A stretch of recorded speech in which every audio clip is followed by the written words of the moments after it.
canceled a trip to Wisconsin to visit Harley Davidson's headquarters, apparently because they feared the possibility of more protesters turning out than Trump supporters. So instead, Harley Davidson came to the Roosevelt Room this morning. In the 1980s, and I remember this, you were victims of trading abuse, big trading abuse, where they were dumping all sorts of competitors all over the place. And Ronald Reagan stepped in, and he put on large tariffs. And you wouldn't be talking about Harley Davidson probably right now if he didn't do that. So there's Donald Trump telling Harley Davidson executives a lie about their company's history. They know that they didn't get in trouble in the 1980s because of dumping by Japanese motorcycle manufacturers. Dumping is when a company sells the product for less than it costs to manufacture it. The story of Harley Davidson is a very important story about international trade, but it is not the story that Donald Trump told today. The president rewrote that story to fit his false narratives about international trade.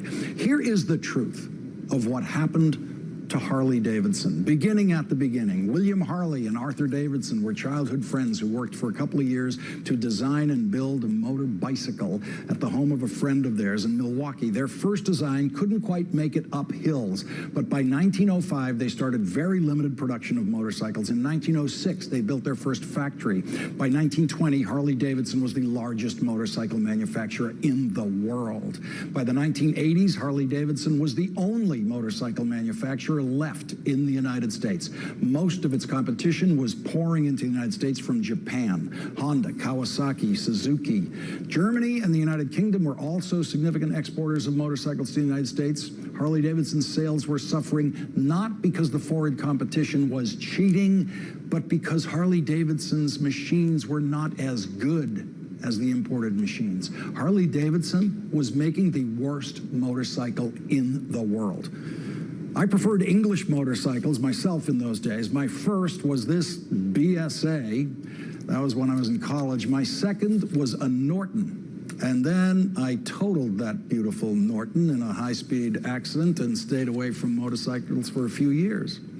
And then when I went shopping for a motorcycle again, I looked at all the Japanese bikes, the British bikes, the German bikes, and at the end of the day, just for the heck of it, I stopped by the Harley dealer on Cape Cod, and I have never thought about foreign motorcycles again. My first Harley was their smallest bike then, a Sportster. After a couple of years, I traded that in for a Heritage Softail. That's a picture of the newest model of the Heritage Softail right there. Mine was basically the same thing. Of course, I got rid of that bulky windshield and the saddlebags. I don't like all that junk on a motorcycle. The reason I switched to Harley is that they finally figured out how to make a motorcycle. When I was buying British bikes, brand new Harley Davidsons couldn't stop leaking oil. You had to be a mechanic to own a Harley Davidson, to even get one started. The temporary tariff that Ronald Reagan imposed on Japanese motorcycles gave Harley Davidson the breathing room to figure out how to make a better motorcycle, which they did by going to Japan and visiting Japanese motorcycle factories, studying how the Japanese did it. The competition from international competitors to Harley Davidson made Harley Davidson motorcycles better, much better. My first Harley spent the winters as the most beautiful ornament in my living room, parked right beside my sofa in my Manhattan apartment without ever dripping a drop of oil. And I convinced friends of mine who had ridden only Japanese bikes to buy Harleys. Harley Davidson requested that the protective 5-year tariff be removed a year early because Harley didn't need it anymore.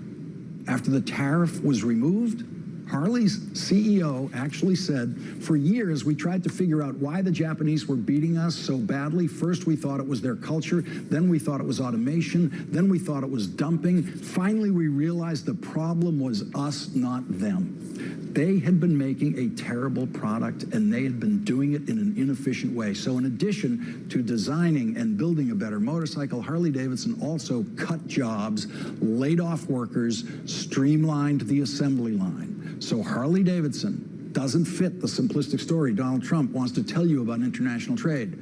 Harley Davidson became a fat and lazy American company making a terrible product because it didn't have enough competition. And so yes, one American company was saved by one temporary tariff. And it worked because of the unique circumstances. The tariff was designed to protect only one small company, not an entire industry.